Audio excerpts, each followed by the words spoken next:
오늘은 이제 물과 관련된 내용입니다. 최근에는 기관도 들쑥날쑥하고 그리고 장마전선이 이렇게 쭉 올라갔다 내려갔다가 이렇게 비를 뿌리기도 하는데, 근데 이제 어느 한 지역에 집중해서 짧은 시간에 이제 물폭탄, 진짜 폭탄이 떨어지듯이 비가 엄청나게 내려서 이렇게 문제가 발생을 하는 거, 이런 걸 우리가 집중호우라고 얘기를 합니다. 일치적으로 넓은 지역에 비가 거의 오는 게 아니라 굉장히 좁은 지역에 짧은 시간에 엄청 많은 비가 내리는 단기간에 집중호우 현상들이 예전보다 훨씬 더 이렇게 자주 발생하고 있는 상황입니다. 그리고 이렇게 물이 많이 이렇게 비가 오고 하면은 사실은 수자원을 우리가 잘 활용을 하고 가뭄이라든지 이런 물 부족 상태에 잘 또 대응을 하면 좋은데, 비가 한국이 적게 내리는 지역이 아닐 때 한국이 이제 물이 부족한 이유 중에 하나는 연중 고르게 비가 내리면 빗물이나 수자원을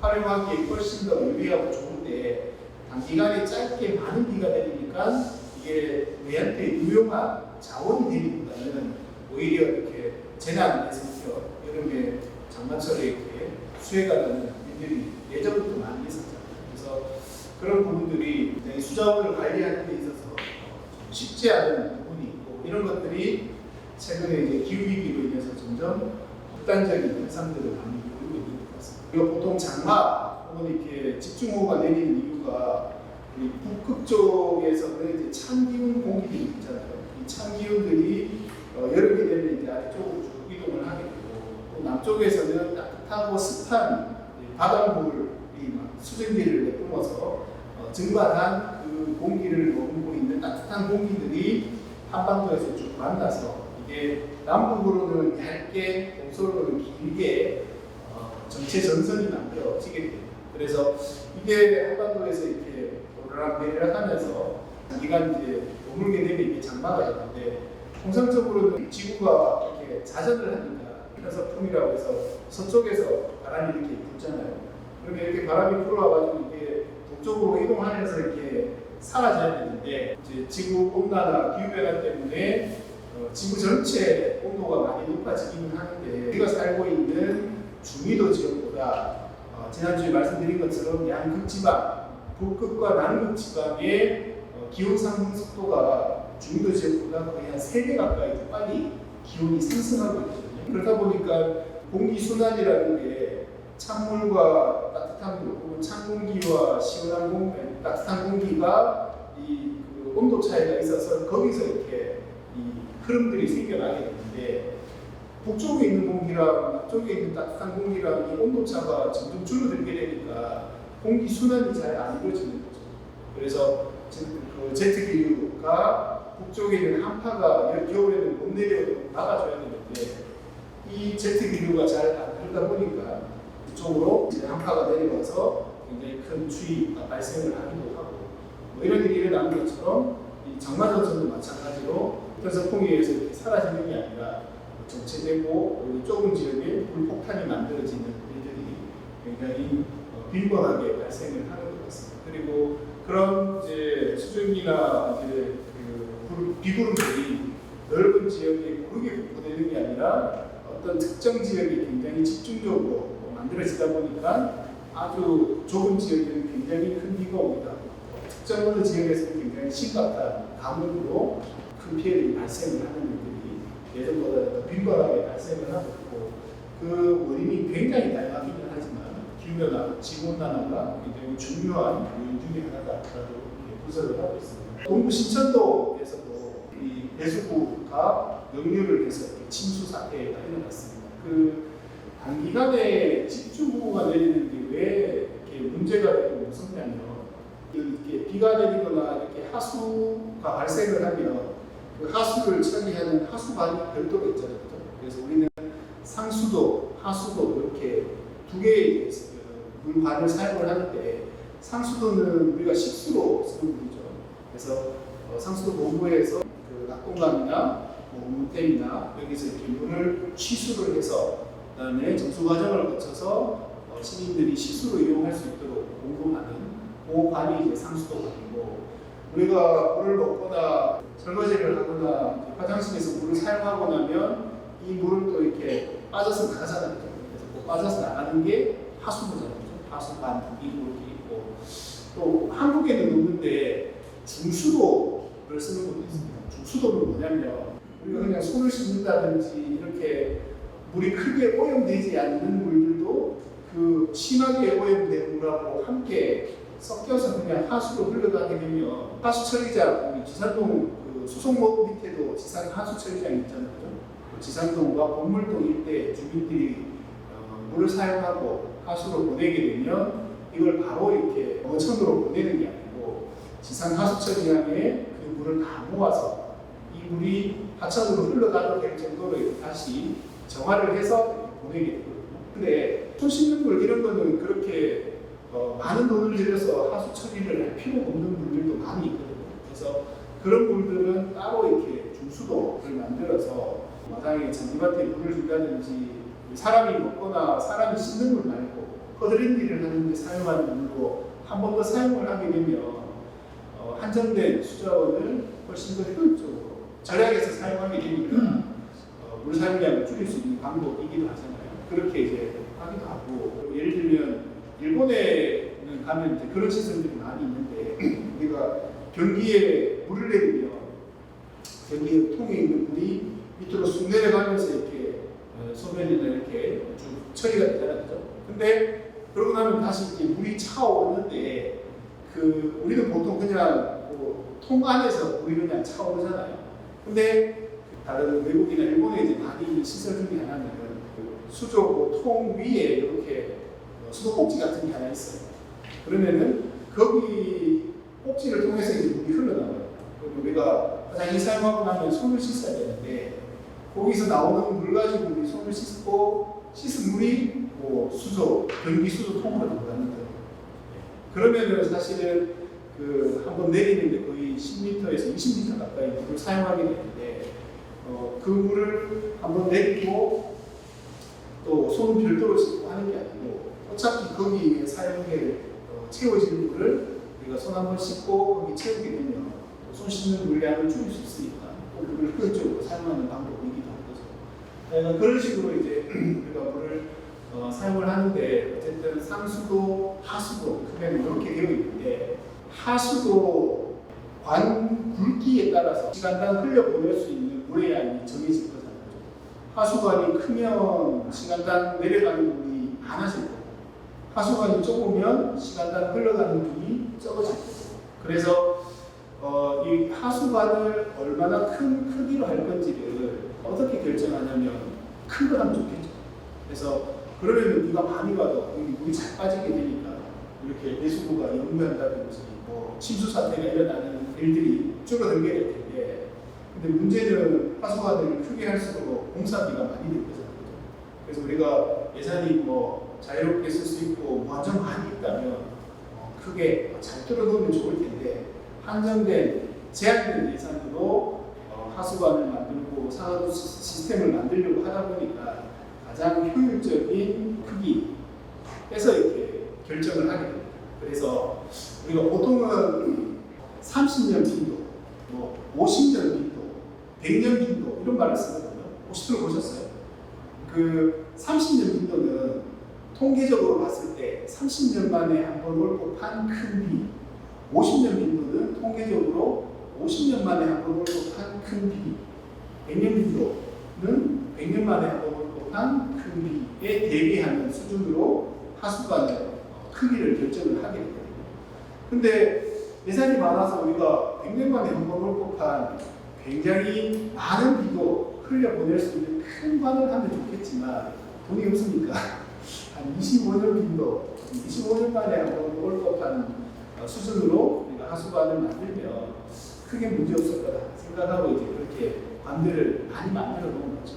근데 최근에 이제 비가 오는 걸 보면 이게 100년 만에 올 법한 큰 비가 이런 얘기들 많이 하잖아요.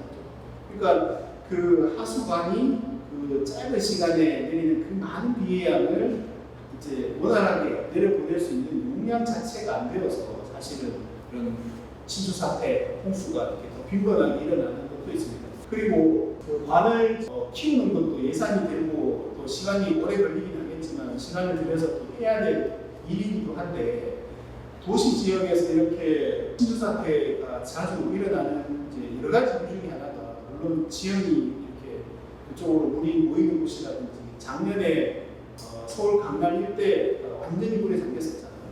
그거는 이제 지형적으로 거기 언덕이 많아가지고 집 근처에 이제 비가 내리면 물이 그쪽으로 다 모이도록 지형 구조 자체가 그렇게 되어 있으니까 거기에 이제 자연스럽게 빗물이 짧은 시간에 많이 모이게 되고 빗물은 잘 안 빠지고 그러니까 이제 이렇게 침수 사태가 일어나는 거잖아요. 그래서 그런 요인이 있는데 더 중요한 거는 도시의 이제 외피 껍데기를 이루는 게 대부분 콘크리트, 아스팔트와 같은 인공 구조물들이 많잖아요.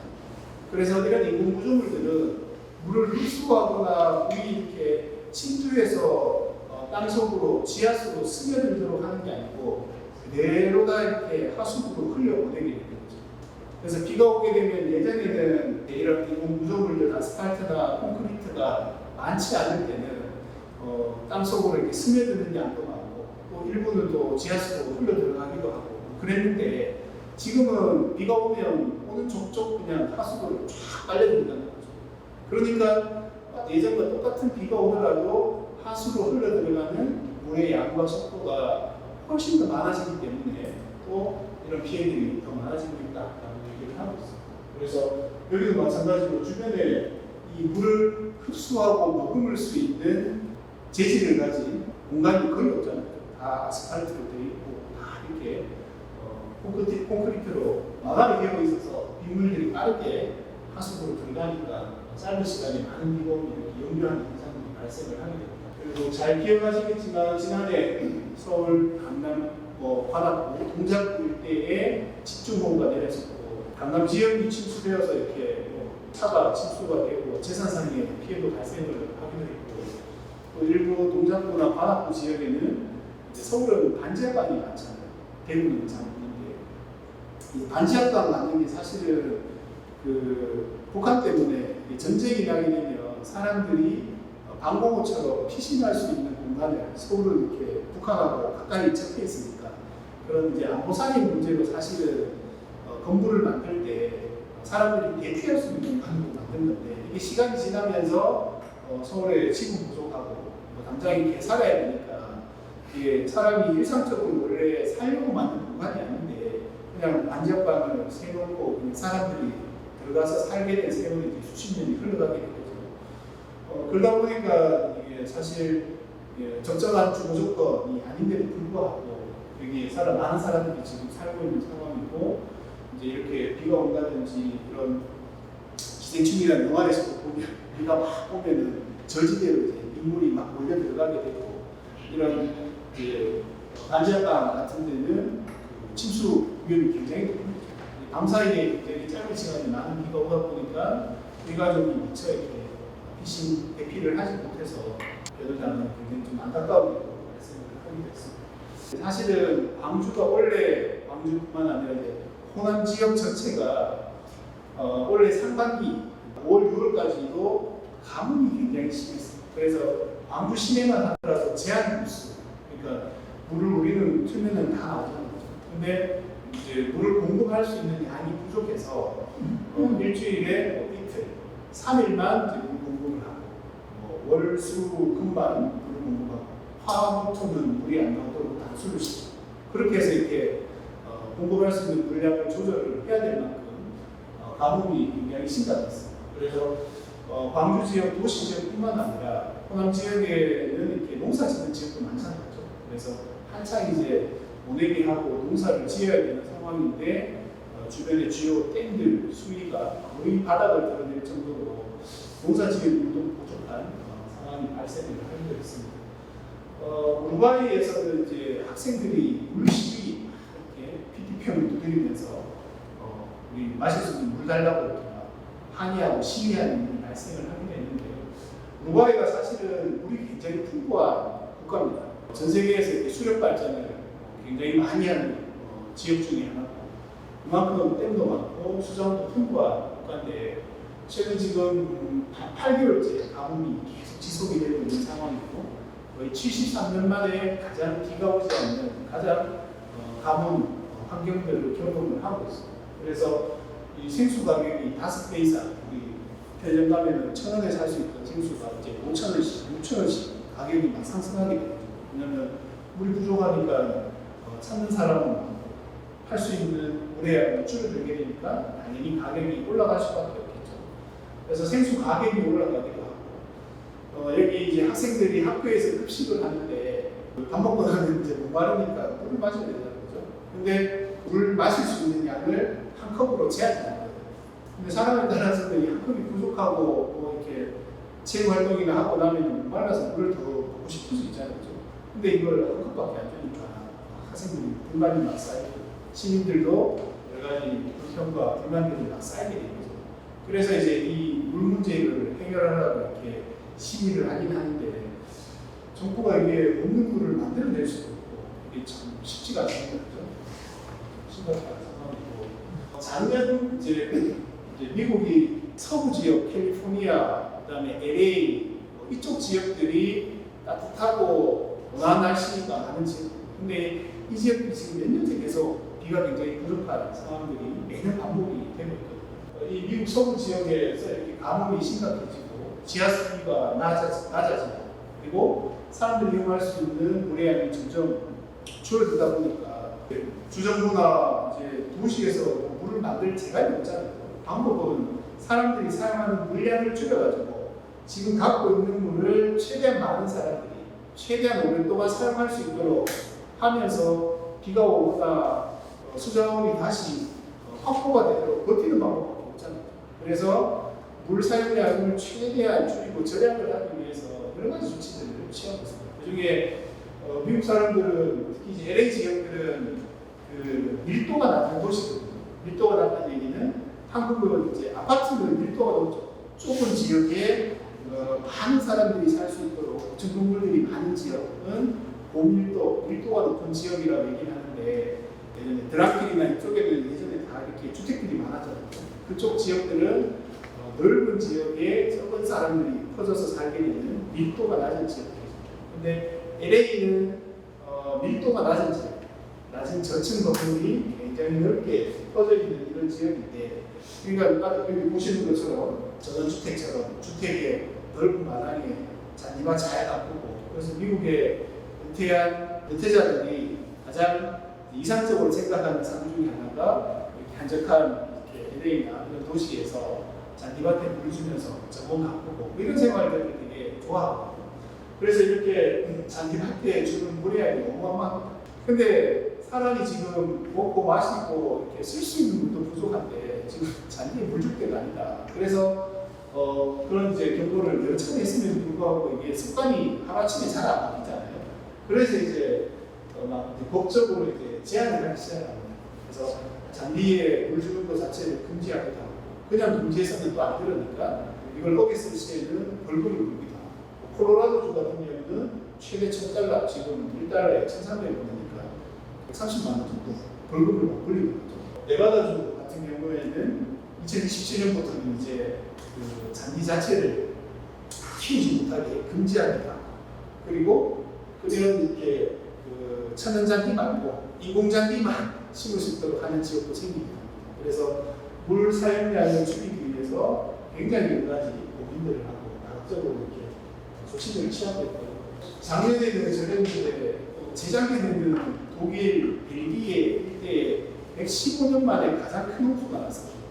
예전에는 홍수나 가뭄이나 이런 것들이 후진국에서 이렇게 이런 제가 똑같은 비가 내리고 똑같이 비가 안 내리더라도 이런 수자원을 잘 관리할 수 있는 댐이라든지 여러 가지 이제 저수지라든지 인프라들이 잘 되어 있는 선진국에서는 이제 버티기도 하고 비가 많이 오더라도 이게 질서정연하게 잘 도시에서 배수가 되도록 하고, 그러면서 홍수나 가뭄으로 인한 피해를 최소화할 수 있는 도시, 그 사회의 역량들이 축적이 되어 있어서 피해들이 이제 크게 발생하지 않는 경우들이 많고, 후진국들이나 개발도상국 같은 경우에는 상하수도 체계가 제대로 되어 있는 것도 아니고 도시 인프라들이 굉장히 체계적으로 잘 정비되어 있지 않다 보니까 비가 조금만 많이 나도 침수 사태가 일어나고 굉장히 심각한 피해가 발생하는 경우들이 많습니다. 근데 최근에는 뭐 선진국, 후진국 가릴 것 없이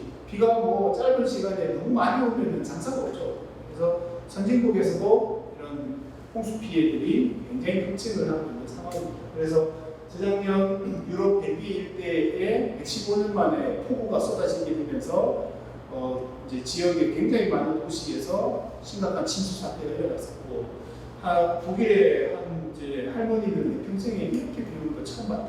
그리고 정말 지옥문이 열리는 것처럼 물이 막 쓸려 내려가고 집이 쓸려 내려가고 하니까 정말 이렇게 지옥문이 열리는 것 같다. 이런 얘기를 하기도 했었습니다. 그래서 이 도로에 있는 저희났던 차들이 그 민물에 쓸려 내려가가지고 이렇게 막 엉켜 있는 상황이 생기기도 하고, 독일 트리어에 있는 이제 에랑 지역은 거의 뭐 한 2층 높이 가까이까지 빗물이 차올라서 구조대가 출동을 해서 구출하는 일도 발생을 하고 있습니다. 유럽뿐만 아니라 이제 아시아 지역은 특히 더 이런 이제 몬순 기후이다 보니까 여름철에 비가 집중적으로 오는 지역들이 많고, 또 동남아시아 지역들 같은 경우에는 계절이 크게 이제 건기, 우기 이렇게 나뉘잖아요.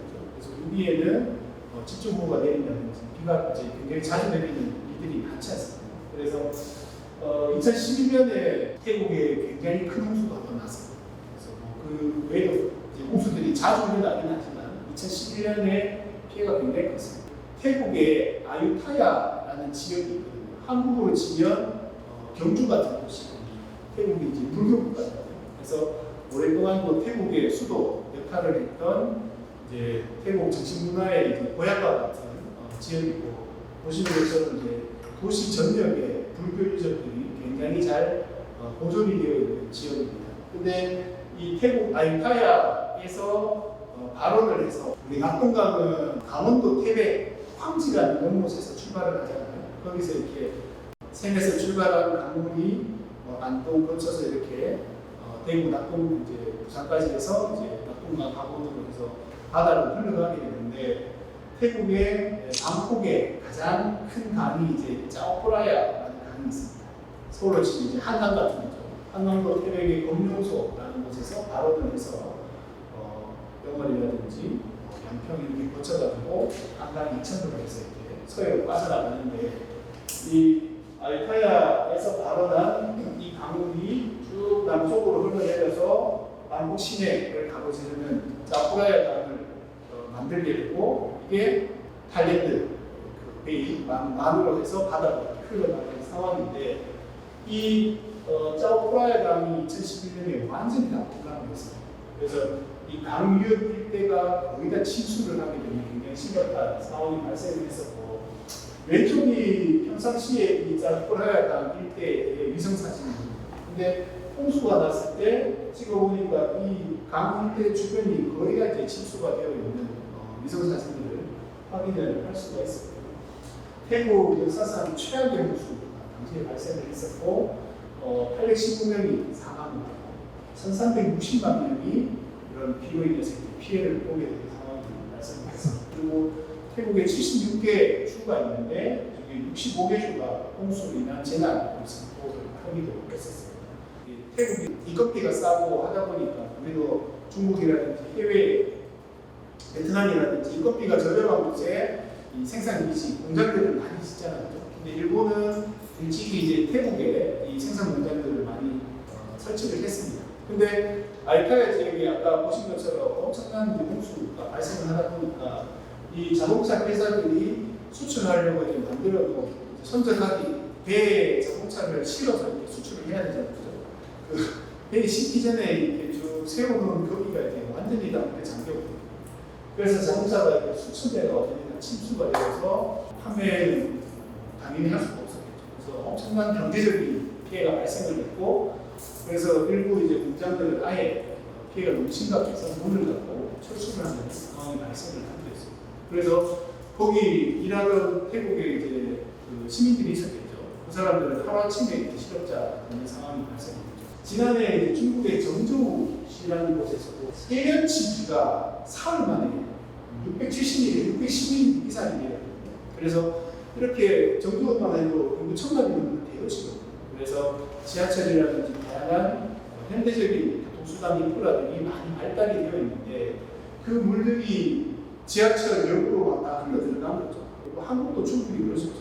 그 작년에 이제 비가 많이 흰남노나 이제 태풍이 오거나 비가 많이 왔을 때 아파트 지하 주차장에 빗물이 들어차서 차가 다 거기 잠기게 되고 그 관리 사무실에서 이렇게 지하 주차장에 있는 차량 빨리 이동을 시켜달라고 이렇게 안내 방송을 했는데 내려갔을 때는 이미 막 물이 다 차올라가지고 차를 뺄 수 없는 상황이 사고를 당하기도 하고 그런 일들이 발생했잖아요. 그런 것처럼 이 지하 공간에 많은 비가 내렸을 때 그 빗물이 지하로 들어가지 않고 배수구라든지 다른 곳으로 잘 빠지도록 설계하는 게 굉장히 중요한데 급하게 도시를 설계하고 개발을 하는 과정에서 그런 부분들까지 많은 비용을 들여서 꼼꼼하게 못하는 경우들이 있습니다. 그러다 보면 이렇게 지하철 안까지 뭐 어른 목까지 물이 찰 정도로 비가 굉장히 많이 내렸었고 다행히 저 지하철이 완전히 잠길 만큼 비가 내리진 않고 이렇게 비가 다행히 정도에서 그쳐서 지하철에서 이렇게 잠겨 이렇게 사망하는 사람이 발생하지는 않았지만 그럼에도 불구하고 정재호시 전역에서 이렇게 60명이 넘는 사람들이 홍수에 인해서 피해를 입었고 이렇게 비가 많이 오게 되면 일단은 전기가 끊어지게 됩니다. 그래서 전기가 오래 잠기면 사용을 못하게 되니까 그로 인해서 여러 가지 이제 다른 후속 피해, 2차 피해들이 발생을 하게 되고 20만 명이 넘는 주민들이 대피하고 그런 피해들을 입게 되었습니다. 그래서 이렇게 보셨던 이제 홍수 혹은 뭐 단기 집중 후 가뭄 이런 이렇게 지구의 이런 순환 체계가 물이 순환을 하는 것도 있고 그다음에 공기가 순환을 하는 것도 있고 물과 공기는 또 이제 수증기 형태로 서로 섞여서 같이 순환을 이제 하면서 비가 되기도 하고 뭐 이렇게 바뀌게 되는데 이게 오랫동안 유지해왔던 균형들이 띄어지게 되면서 일부 지역에 있는 것들이 뭉쳐가지고 굉장히 물폭탄이 떨어집니다. 일부 지역에는 이런 이제 비구름이나 이런 것들이 형성되지 않아서 오랜 기간 비가 내리지 않아 심각한 가뭄이 발생을 합니다. 그래서 실제로 이제 기후위기로 인해서 지구의 평균 기온이 올라갈수록 어떤 피해들이 발생을 하는지를 쭉 이제 그림으로 그린 건데 지구 평균 기온이 약 1.5도, 지금까지 한 1.2도 정도 상승했다고 말씀드렸잖아요. 그래서 지금 전 세계적인 기후변화 대응의 목표가 2100년까지 지구 평균 기온이 1.5도 이상 오르지 않도록 좁지 않는 게 목표거든요. 그래야 기후위기로 인한 피해를 최소화할 수 있고 그 정도 목표를 우리 사회가 굉장히 빠르게 재생에너지를 보급을 하고 온실가스 상량을 줄이면 달성 가능할 수도 있을 것 같다라고 이렇게 전망을 하고 그리고 2도 이상 넘어가게 되면 지구 스스로 이렇게 온도를 이렇게 증폭시키는 현상들이 굉장히 기하급수적으로 늘어나게 됩니다. 지난 시간 말씀드린 북극의 빙하가 녹아서 메탄이 방출이 된다든지, 그 다음에 얼음이 녹으면은 이제 햇빛이 지구에다가 반사되는 양이 얼음은 많이 반사하잖아요. 근데 얼음이 녹으면은 그 반사하는 양이 줄어서 지구가 태양열을 흡수하는 양이 또 많아집니다. 그렇게 해서 또 지구가 대부집니다. 이런 여러 가지 기후변화가 진행되었을 때 기후변화를 더 가속화시키는 현상들이 자가증폭하는 경향들이 발생을 하게 되는데 그게 한 2도 이상 올라가게 되면 굉장히 걷잡을 수 없이 속도가 더 빨라진다라고 얘기를 하고 있고 1.5도 정도 상승하는 것만으로도 물 스트레스는 이제 물이 이렇게 너무 많든지 너무 부족해서 피해들이 발생하는 것을 종합적으로 이제 물 스트레스라고 얘기를 하는데 33억 명 정도가 이 피해에 노출이 되게 된다고 이렇게 전망을 하고 있어요. 폭염에 노출되는 인구만 해도 40억 가까운 인구가 폭염에 심각하게 노출될 거다라고 얘기를 하고 있고 2도, 3도까지 올랐을 때는 그 숫자가 훨씬 더 기하급수적으로 늘어난다라는 것을 우리가 직관적으로 확인을 할 수가 있어요. 그래서 사실은 이제 지난 시간에 말씀드린 폭염에 대한 피해들이 온도가 상승했을 때 훨씬 더 직접적으로 더 많이 발생을 하게 되는 거죠. 그리고 물로 인한 피해들도 그 늘어나는 게 양이 이제 굉장히 다른 속도로 늘지는 않지만 이미 1.5도 정도 상승했을 때 발생하는 피해 수준들이 굉장히 적지 않다라는 것을 우리가 확인을 할 수가 있습니다. 그래서 실제로 이제 가뭄이 왔을 때 경제적으로 예를 들면 농사를 못 짓는다든지 물공급이 잘 안 되어서 여러 가지 산업에 이제 피해가 생긴다든지 이런 경제적인 문제가 생길 수도 있고 또 물이 부족하게 되면 그 한정된 자원을 가지고 서로 이렇게 분쟁이 생기기도 합니다. 한국은 국경을 가로질러 흐르는 물이 있지는 않잖아요. 그래서 이제 지역 간의 갈등이 있기는 하지만 국가 간 갈등은 없잖아요. 근데 지역 간 갈등도 사실은 풀기가 쉽지가 않죠. 우리 대구 사람들은 수돗물에 대한 신뢰도가 전국에서 가장 낮은 수준이거든요. 근데 원래는 가장 낮았는데 최근에 대구를 제끼고 수돗물 신뢰도가 가장 낮은 지역이 하나가 생겼는데 그게 인천입니다. 인천이 최근에 준 같은 데 수돗물에서 나오면서 사람들이 막 기겁을 했었잖아요. 그러면서 저 사람은 수돗물 못 마시겠다 하는 생각이 엄청 강해졌는데 대구는 91년에 낙동강 폐놀 사태가 발생을 하면서 그때 굉장히 심각한 피해들이 많이 발생을 했었고 임산부들이 유산을 한다든지 큰 피해가 발생을 했었고 트라우마처럼 작동을 해서 이게 우리가 물을 이제 낙동강에서 취수를 해서 물을 먹는 사람들이 대구 시민이 한 70% 정도 되거든요. 수성구나 제가 살고 있는 동구나 이쪽 지역은 문댐이나 가창댐에서 이렇게 물을 취수해서 공급을 하는데 나머지 대부분 70% 지역은 낙동강에서 취수를 해서 정수를 해가지고 물을 공급을 합니다. 그런데 그 취수하는 지점이 구미공단보다 하류에 있습니다. 그런데 구미공단에서 여러 가지 이렇게 산업 활동을 하면서 그런 하수들을 배출을 하게 되는데 이게 뭐 정수를 하기는 하수 처리를 하기는 하지만 그럼에도 불구하고 이렇게 어떤 물질들이 흘러갈 수 있는 거고 폐놀 사태처럼 비가 많이 오거나 이럴 때는 그게 막 비용이 되니까 기업들이 그냥 몰래 같이 그런 독성 물질들을 흘려보내기도 하는 거죠. 이게 이제 낙동강 우리 식수원에 같이 흘러 들어오게 되고 그걸 우리가 이렇게 물을 가지고 와서 정수를 해서 공급을 하더라도 그 정수 과정에서 이제 미처 걸러지지 않는 오염 물질들이 들어가게 되면 그런 문제가 생기게 되는 거죠. 그래서 사실은 91년 이후에 전국에서 가장 수돗물을 잘 정수하는 도시가 대구입니다.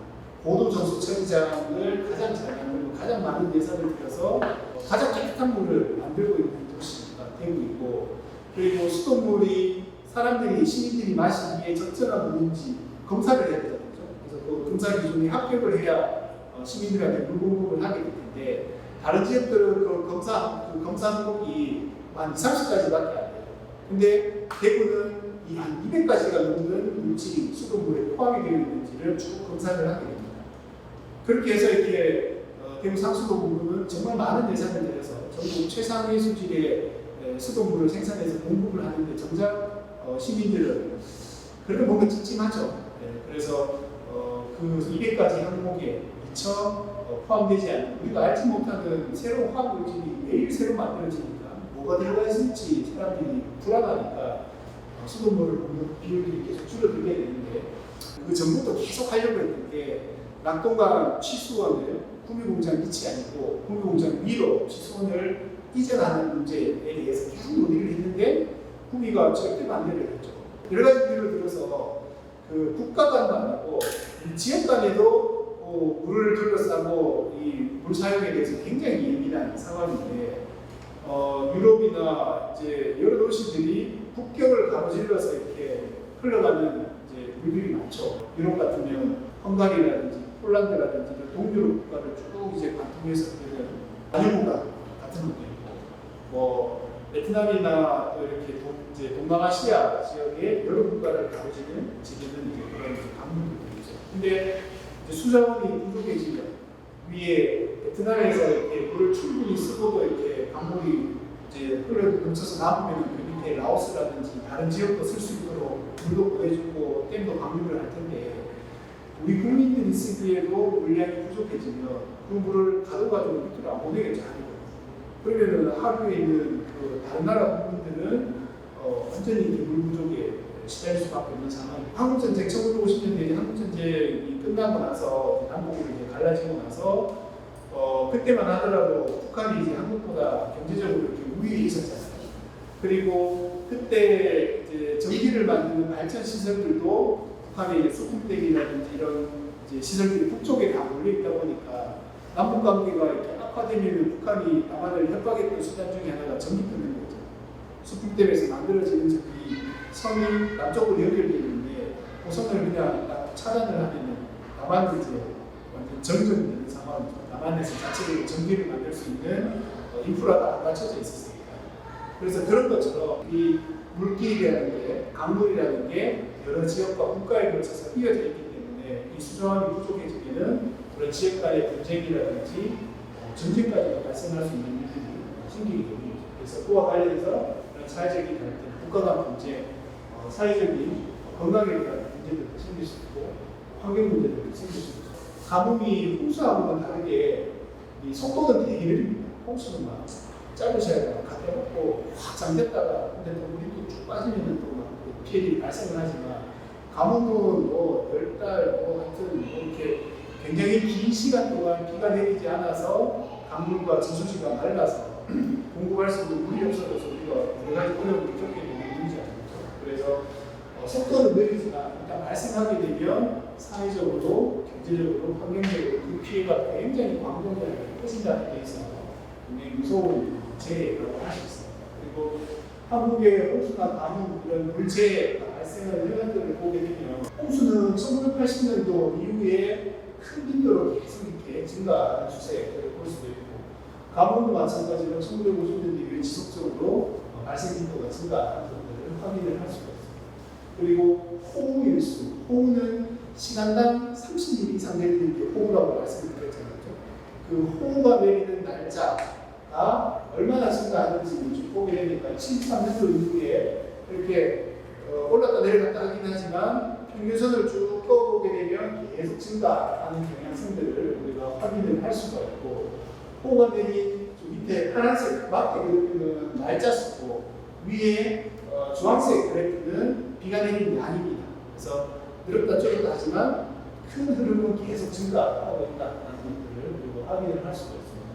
그리고 가뭄은 약 5년, 7년 주기로 계속 이렇게 반복적으로 발생하고 있다는 것을 우리가 확인을 할 수가 있습니다. 주황색으로 이렇게 쭉 꺼진 선이 평균 강수량이, 평균 강수량입니다. 1년에 평균 2,300mm 정도 비가 오는데, 5에서 7년마다 비가 굉장히 많이 오는 해도 있지만 또 비가 굉장히 적게 와서 가뭄이 되는 비가 주기적으로 계속 반복이 되고 있죠. 근데 이 진폭이 갈수록 점점 커지죠.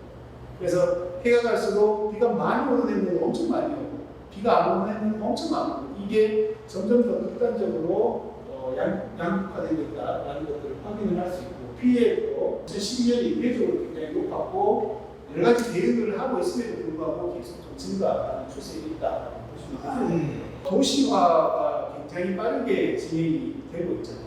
그래서 도시화라는 것은 여러 가지 인공 구조물들이 생기고 아스팔트 도로가 만들어지고 그런 과정들인데, 이제 그렇게 되면서 도시의 피복이 아스팔트나 이제 이런 시멘트가 많아지게 되니까 제일 왼쪽 상단에 있는 저 그림을 보면 자연 상태의 지표면, 땅 표면을 봤을 때 일반적으로 비가 내린다고 하면 한 25%는 땅속 깊숙하게 지하수까지 침투가 되고, 근데 한 25%는 지표면 바로 밑에 얇게 표면 침투가 되고, 그리고 한 10%는 유출이 됩니다. 유출된다는 얘기는 이제 이건 하수도나 또랑으로 흘러간다는 얘기죠.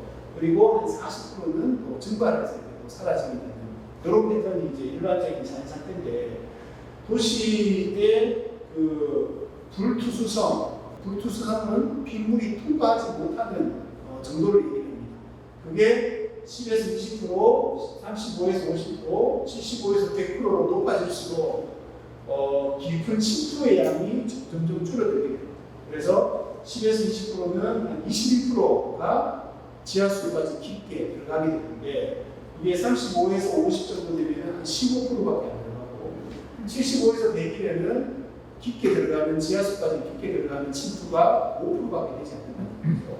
반면에 유출되는 양은 20%, 30%, 그리고 75에서 100% 정도 이렇게 도시화가 이루어진 불투성 면적이 만들어지게 되면 55%가 유출이 된다는 얘기입니다. 비가 100mm가 오면 그 중에 55mm는 바로 그냥 하수도로 다 흘러들어간다는 얘기죠. 그래서 도시의 지표면을 어떻게 구성을 하는지가 단기간 집중 호우에 잘 대응을 할 수 있는, 그리고 가뭄이 왔을 때도 지하수 수위가 충분히 확보가 되고 해야 사실은 강이나 저수지의 수위가 줄어드는 속도도 늦출 수가 있습니다. 그래서 지하수 자원을 잘 보존을 하고 짧은 시간에 많은 비가 내렸을 때 이게 하수구로 바로 들어가서 큰 피해가 발생하지 않도록 도시의 구조와 도시의 인프라들을 어떻게 만드는지가 이런 피해들을 도시에서의 이 집중호우와 가뭄으로 인한 물 피해들을 줄이는 데 있어서 굉장히 중요한 과제다라고 생각을 하십니다. 그래서 이런 가뭄과 홍수에 대응하기 위해서 물이 잘 순환할 수 있는 도시를 만들어야 된다라는 이제 얘기를 하고 있습니다. 그래서 물이 비가 내렸을 때 하수도로 빠르게 흘러가는 거를 우리가 물순환이라고 얘기를 하는 게 아니고 아까 자연 상태의 지표처럼 땅속으로 최소한 한 50% 깊이 들어가는 침투, 그 다음에 표면 침투 이게 최소한 50% 이상 되도록 그래야 내린 비가 지하수로 다시 들어가게 되고 우리가 활용할 수 있는 수자원으로 다시 이제 이용이 되는 거죠. 그런 물이 잘 순환이 될 수 있도록 도시 인프라를 새롭게 구성하는 것을 물순환도시라고 얘기를 하고 대구의 도심은 이제 여러 가지 개발을 통해서 콘크리트 아스팔트로 물이 침투할 수 없는 불투 수면이 굉장히 높아졌습니다. 그래서 자연적인 물순환 기능이 점점 약해질 수밖에 없는 상황이고 이런 문제를 해결하기 위해서 옥상에 정원을 만든다든지 녹색 공간을 만든다든지 빗물 정원을 만든다든지 다양한 기법들을 통해서 저영향 효과 그러니까 이제 물순환에 영향을 주는 피해들을 최소화하는 영향을 줄이는 기법을 적용을 해서 물순환 도시를 만드는 과제들이 다양하게 적용이 되고 있습니다. 그래서 우리 기존의 도시들, 지금 현재 도시의 모습을 보면 저렇게 비가 내리면 빠르게 흘러가는 양들이 많은데 오른쪽 물순환 도시를 보게 되면 건물 옥상이나 주차장이나 도로나 우리 도시 공간 곳곳에서 이 물들을 땅속으로 침투시키고 혹은 머금고 하면서 하수 불러 들어가는 속도와 양을 줄여주게 되니까 그 물로 인한 재난 피해들을 줄일 수도 있고 그 물 사용도 훨씬 더 효율적으로 할 수 있는 도시를 만드는 게 목표라고 생각을 했습니다. 이런 물순환 도시를 추진하게 된 배경을 보게 되면 한국이 도시화율이 엄청 높거든요. 전 세계에서 도시화가 90% 이상 진행된 국가가 이제 4개가 있는데 지역이 싱가포르, 대만, 홍콩, 한국 이렇거든요. 근데 앞에 3개 국가는 사실은 뭐 국가라기보다는 거의 도시 지역에 가까운 곳이죠. 근데 가장 규모가 크고 인구가 많은 곳이 한국입니다. 한국은 도시에 사는 사람의 비율이 95%가 넘습니다. 그러니까 전체 국토 중에 이렇게 인공 구조물과 아스팔트와 콘크리트로 되어 있는 공간에 사람들이 살고 있는 비율이 95%로 전 세계에서 가장 높은 비율들을 차지를 하고 있는 거죠. 그러다 보니까 전국을 가도 엄청나게 많이 생각을 했고 서울 같은 경우도 굉장히 많은데 특히 대구 도심 지역, 중구 지역의 불투수역 그 공간의 비율이 굉장히 높습니다. 중구가 그 대구시 전체의 불투수역 그 빗물이 침투 안 되는 그 비율이 한 23% 정도 되는데 중구가 불투수율이 94.5% 전국에서 가장 높습니다.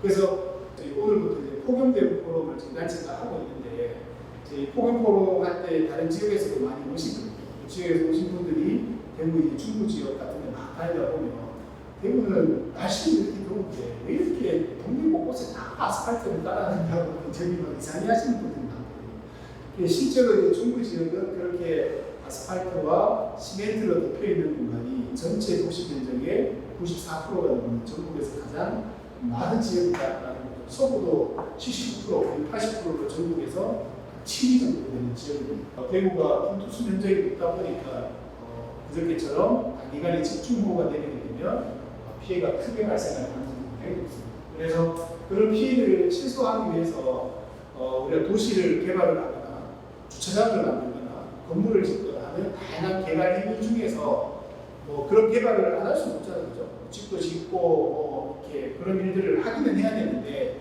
이런 도시의 물 관리를 잘 하기 위해서 그러면 주차장을 어떻게 지을 건지 도로를 어떻게 지을 건지 그때 다양한 이제 기법들을 우리가 사용을 할 수가 있는데 그 이제 그게 이제 저해형 개발 기술 요소가 여러 가지가 있거든요. 그래서 식생체유지는 도로변에 이렇게 보시는 것처럼 뭐 가로수도 심기도 하지만 저렇게 뭐 화단이죠. 쉽게 생각하면 화단을 만드는데 그 화단을 통해서 바닥에 이제 지하수로 침투할 수 있도록 도시 구조물을 만드는 것. 그리고 대구에서 굉장히 열심히 하는 사업 중에 하나가 이제 옥상 녹화잖아요. 건물에 이제 정원을 만든다든지 옥상에 이제 녹색 공간을 만들어서 그런 공간이 없으면 옥상은 보통은 이제 시멘트로 마감이 되어 있잖아요. 그러면 비가 내리면은 이제 거기 물이 이제 고여 있으면은 누수 현상이 생기게 되니까 빠르게 이제 그 물들이 흘러내릴 수 있도록 관을 통해서 배출이 되죠. 그래서 막 비가 내리면 큰 건물에 그 빗물 관에 보면은 막 이제 쏟아지잖아요. 그래서 그렇게 해서 바로 하수로 다 흘러가게 되는데 옥상 녹화를 통해서 이렇게 보시는 것처럼 저번같이 만들게 되면 뭐 일부는 물이 그렇게 흘러 내려가겠지만 일부는 옥상 정원의 그 녹화된 지역의 그 빗물들이 머금고 또 이제 결국은 또 흘러가겠지만 짧은 시간에 많은 양이 하수로 유입되는 것을 지연시키는 거죠. 그래서 피해를 줄여줄 수도 있고 옥상 내에 이렇게 건물에 이제 여름에 더울 때는 건물 옥상은 엄청 덥잖아요. 그죠? 옥탑방 이런 데 온도가 굉장히 높아지는데 그 옥상 표면에 그런 그 녹색 공간을 만들어주게 되면 그 온도도 저감해서 열선 효과도 줄여줄 수 있는 효과도 얻을 수가 있어요. 우리 생활 공간이 이렇게 그 가로수도 심지만 식물 화분을 이렇게 도로변에 이렇게 심어가지고 비가 오게 되면 이것도 마찬가지로 땅속으로 물이 스며들 수 있도록 자연 공간을 만들어주는 그래서 도시의 녹지 공간이나 기존에 이제 그 나무가 심어져 있는 공간을 쭉 연결을 해서 이렇게 공간들을 만들 수 있습니다. 그래서 물을 체류하고 여과하고 침투시키는 기능을 하기도 하고 이런 이제 시설들이 사실은 도시의 열과 물 관리를 잘하는 게 서로 다 이어져 있습니다. 그래서 이 물 관리를 잘 하게 되면 도심의 이제 열선 현상이라든지 폭염 현상을 완화시키는 역할도 하게 되기 때문에 도시 곳곳에 이런 이제 구조물을 더 많이 만들어주는 게 대구 같은 폭염 도시에서도 굉장히 중요한 접근 방법이다 생각을 하시면 될 것 같고요.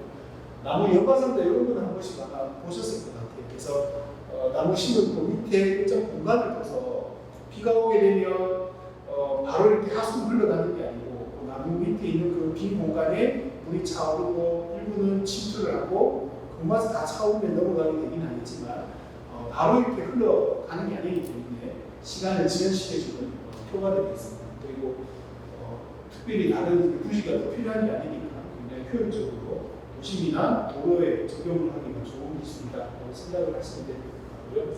침투도랑은 보통 이제 도로면에 많이 설치를 하거든요. 그래서 도로도 가운데 중앙선에서 하위 차선 쪽으로 이렇게 경사지도로 만들잖아요. 그렇죠?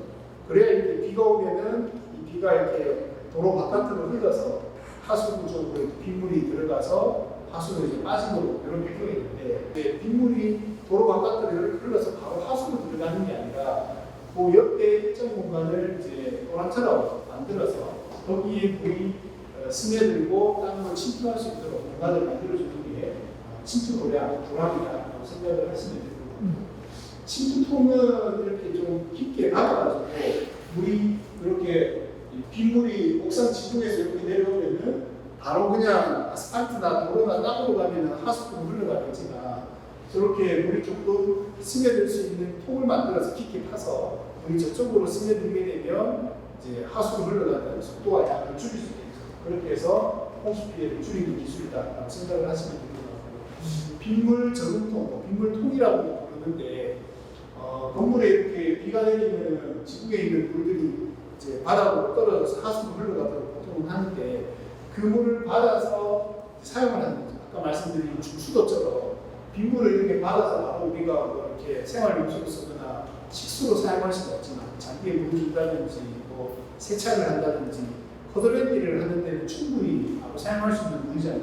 그래서 저 물이 바로 이렇게 하수로 흘러가지 않도록 빗물통에 수조에 저장을 해놨다가 우리가 필요할 때 사용할 수 있도록 하는 게 빗물통입니다. 그래서 이거는 빗물이 흘러가는 시간과 양 속도를 이제 늦춰주기도 하고 또 그렇게 모아놓은 빗물을 우리가 또 사용을 하기 때문에 물 사용량을 줄이고 효율적으로 이용하는 데도 도움이 되는 시설이라고 보시면 될 것 같고 최근에는 이제 어떤 일정 규모 이상의 건물이라든지 규모가 큰 건물 같은 데는 이제 설치를 의무화하기도 하고 전주나 일부 지역에서는 또 특히 서울에서도 주택이라든지 작은 건물, 우리 시민들이 생활하는 민간 건물에도 빗물 저금통을 만드는데 보조금을 지원을 해서 설치하고 활용할 수 있도록 지원하는 사업도 최근에 많이 하고 있습니다. 그리고 투수성 포장은 우리가 도로나 주차장이나 이렇게 아스팔트로 이렇게 덮어서 포장을 하잖아요. 자동차가 달려도 땅이 꺼지지 않도록. 그런데 그렇게 아스팔트나 시멘트로 그냥 쭉 포장을 하게 되면 거기는 이제 물이 침투를 못하게 되니까 일부 주차장들, 생태 주차장, 친환경 주차장 이런 부치곳들을 보면 바닥에 아스팔트를 이렇게 한 게 아니고 블록 같은 거를 깔아놓는다든지 블록과 블록 사이에 이제 흙이 있는 공간이나 잔디가 있는 공간을 만들어서 비가 오게 되면 블록 사이사이 있는 흙으로 물들이 침투해서 지하로 들어갈 수 있도록 한다든지 그렇게 하는 시설들을 이제 투수성 포장이라고 생각을 하십니다. 그렇게 하게 되면 사실은 이제 아스팔트를 쭉 이제 깔아놓은 주차장들보다 여름에 막 땡볕이 내려쬐도 훨씬 더 이렇게 온도도 덜 올라가고 시원하게 되는 효과들도 있고 물관리 측면에서 굉장히 유리한 부분들이 있어서 중간을 개발을 할 때 특히 이제 주차장이라든지 도로 공간을 새로 설치를 할 때 이런 부분들을 감안을 해서 설치를 하면은 훨씬 더 유리하고 최근에는 이런 이제 녹지 공간이나 이제 흙을 설치하지 않더라도 이 아스팔트, 시멘트의 성분을 새로 이제 개발을 해서 그 자체가 이제 물을 침투시키는 기능을 할 수 있도록 만든 재료들, 새로운 재료들이 많이 나오고 있습니다. 그래서 그런 것들을 사용을 하면 물관리에 훨씬 더 효율적이다라고 할 수 있고 앞서 보여드린 이런 여러 가지 그 물관리를 효율적으로 할 수 있는 것들을 우리 도시의 다양한 공간에 적용을 할 수가 있습니다. 가장 대표적으로 적용할 수 있는 것이 건물입니다. 그래서 건물은 가장 넓은 공간이 옥상이죠. 옥상에 비가 내렸을 때 옥상 녹화를 통해서 물 사용을 효율적으로 할 수도 있고 그리고 이제 경관이라든지 열선 녹화 말씀드린 것처럼 생각을 할 수 있고 주차장도 굉장히 우리 도시에서 많은 공간을 차지하고 있는 곳입니다. 그래서 특별히 마련된 주차장이나 아니면 도로변에 있는 주차장들도 도로를 전체를 다 이렇게 하기는 사실 힘들잖아요. 그래서 차가 다니는 공간 이렇게 하더라도 주차는 도로변에 있는 보상 주차장의 주차 공간만이라도 이렇게 투수성 주차장으로 이렇게 설치를 하면 경관이라든지 물 사용이라든지 도시 공도를 억제하는 측면에서 굉장히 크게 도움이 될 것입니다. 그래서 이제 해외 도시들을 보면은 이런 다양한 기술들을 각각 여기 조금 하는 게 아니라 어느 한 구역, 이제 지역을 지정을 해서 거기에 다양한 요소들을 다 이제 총집합해서 이제 기술들을 투입을 해보는 거죠. 그 지역에 있는 주차장에는 이제 투수성 포장재를 설치를 한다든지, 도로변에는 이제 침투 도랑을 만든다든지, 건물 지붕에는 옥상 녹화를 한다든지 해서 이 지역의 전반적으로 물순환 비율이 높아질 수 있도록 다양한 방법들을 다 모아가지고 이렇게 집결을 하게 되면 그 지역 전체 그리고 이 지역이 더 넓어지게 되면 우리 도시 전체가 물순환이 잘 되는 도시, 비가 막 집중호우가 오고 가뭄이 오더라도 잘 대응할 수 있는 회복력 있는 도시로 만들 수 있다라는 거죠. 미국에서도 그린 인프라, 녹색 환경, 녹색 인프라를 확대하기 위한 환경청에서 다양한 지원 사업들을 하고 있고, 그래서 보시면은 대표적인 도시 중에 하나가 이제 포틀랜드 같은 도시가 있는데, 포틀랜드 2014년에 제가 방문한 적이 있었는데, 여기 시청 앞이거든요. 그래서 시청 앞에 가로수를 심어놨는데, 우리는 가로수를 심으면은 이게 이제 최근에 이제 새로 가로수를 꾸민 거거든요. 그래서 여기 남부 쪽에는 가면은 저기 가로수를 심으면 이게 막 뿌리가 이렇게 잘 못 자라고 하니까 이게 막 약한 곳으로 막 뚝 올라오잖아요. 인도가 막 뒤집어지기도 하고 막 아스팔트도 막 뚫고 올라오고 하고 하니까 그래서 저 나무가 심겨진 주변 땅을 아스팔트로 그냥 막 덮어놓는 지역들도 있거든요. 근데 여기는 그나마 뭐 예쁘게 꾸민다고 저번처럼 이렇게 만들어 놓기는 했는데 경관상으로는 보기 좋고 이제 예쁠지 모르겠지만 도시의 물관리라는 이제 기능적 측면에서 보면 사실은 앞에서 보는 이런 이제 포틀랜드의 이런 이제 가로수 환경이랑은 굉장히 큰 차이가 있죠. 그래서 포틀랜드는 이렇게 나무가 심어진 공간을 쭉 이제 수로처럼 다 연결해서 비가 오게 되면 이제 가로수가 심겨져 있는 이 공간으로 물이 가장 먼저 보이도록 되어 있습니다. 아까 보신 것처럼 여러 가지 물순환을 촉진할 수 있는 기술들이 있잖아요. 그 중에 이제 이렇게 물 공간이 여기 보이게 되면 굉장히 많은 양이 땅속으로 침투하도록 하고 그러다 보니까 비가 오더라도 하수로 바로 들어가는 양도 있겠지만 상당량은 이렇게 가로수 주변에 있는 저수지처럼 만들어진 이 공간에 물이 먼저 차오르게 되는 거죠. 그러다 보니까 집중호우가 내리더라도 침수 사태라든지 그로 인한 피해들을 줄일 수 있는 도시식기반 시설 인프라라고 얘기를 할 수가 있습니다. 그리고 작년에 저희가 초청했던 이제 말베시 같은 경우에도 거기가 항구 도시거든요. 그래서 스웨덴의 두 번째 대구로 한국으로 치면 부산 같은 도시예요. 거기 예전에 이제 조선업이 엄청 발달이 되어 있던 도시였는데 한국이나 중국에서 값싼 노동력으로 배를 막 만들어서 공급을 하니까 경쟁이 안 되어서 그 조선업이 완전히 망해가지고 도시가 이제 그 일자리가 막 사라지고 엄청 심각한 상황이 되기도 했었는데 그 도시가 처한 중요한 과제, 도전 중에 하나가 해수면이 상승되어서 도시가 침수되는 지역이 점점 많아져요. 그리고 비가 많이 내려서 이렇게 도시가 침수되는 지역들도 점점 늘어나고 있어요. 그래서 그 도시 전반에 앞에서 보는 포틀랜드 이런 이제 생활 공간에 이런 물을 저유할 수 있는 시설들을 점점 많이 만들면서 대응을 하기도 하고 또 공원이나 체육시설 같은 걸 만들 때도 이렇게 물관리 측면을 고려를 하는 거죠. 우리 동네 마을에 이런 놀이터라든지 체육시설이나 이런 걸 만들 때 그냥 매끈하게 지금 뭐 아스콘 포장해서 아이들 잘 뛰어놀 수 있도록 만드는 것도 중요하지만 그 공간의 재질 자체를 물이 침투할 수 있는 걸로 만든다는 거죠. 그 다음에 지형적인 구조를 이제 아까 이제 우리 가로수처럼 이렇게 볼록하게 만드는 게 아니고 우뚝하게 만드는 거예요. 그래서 말레는 그 농구 경기를 할 수 있는 그 이제 공원 한가운데 농구 경기를 할 수 있는 코트 한 4-5개 쭉 붙여놓은 굉장히 넓은 공간이 있는데 이 공간이 그 공원에서 제일 낮은 지역에 있어요. 그래서 그 인근에 비가 오면 제일 먼저 그 농구 코트 쪽으로 물들이 다 보이게 되어 있어요. 운동이 있어요. 네. 그래서 비가 오면은 이 공원은 작은 저수지가 됩니다. 그래서 그 농구 코트에서 서서히 땅이 지하수로 침투될 수 있도록 재질을 만들어서 비가 오더라도 인근 하천이나 하수구로 이렇게 빨리 들어가서 범람하지 않도록 중간중간에 물을 저유하고 저수하는 저상시설 역할을 하는 거죠. 동네 곳곳에 그런 작은 댐과 같은 역할을 하는 거예요. 근데 도시 곳곳에 그런 물을 가둘 수 있는 인공 구조물이나 댐이나 이런 걸 만들려면 쉽지가 않잖아요.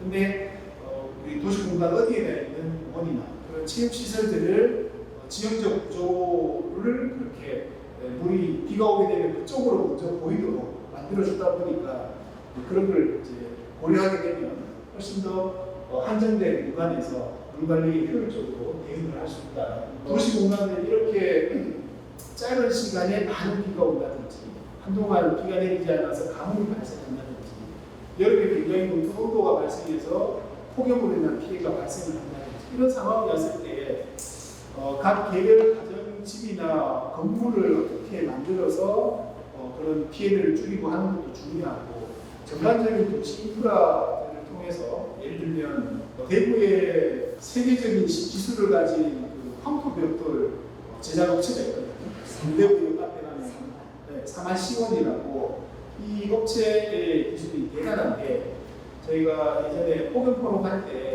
그 벽돌을 바닥재로 사용을 했을 때, 그 다음에 일반 아스팔트를 사용했을 때 이렇게 같은 공간에 우리가 벽돌을 쭉 깔고 아스팔트는 원래 있는 거니까 그렇게 뭐 같은 공간에 놔두고 한낮에 그 여름에 막 대구에 땡볕이 내리칠 때 양 재질의 온도가 얼마나 차이가 나는지를 제가 쭉 이제 시민들이 볼 수 있도록 해드렸던 적이 있거든요. 그래서 열 화상 카메라로 찍으니까 아스팔트가 있는 곳은 여름에 거의 한 70도씩 올라가요.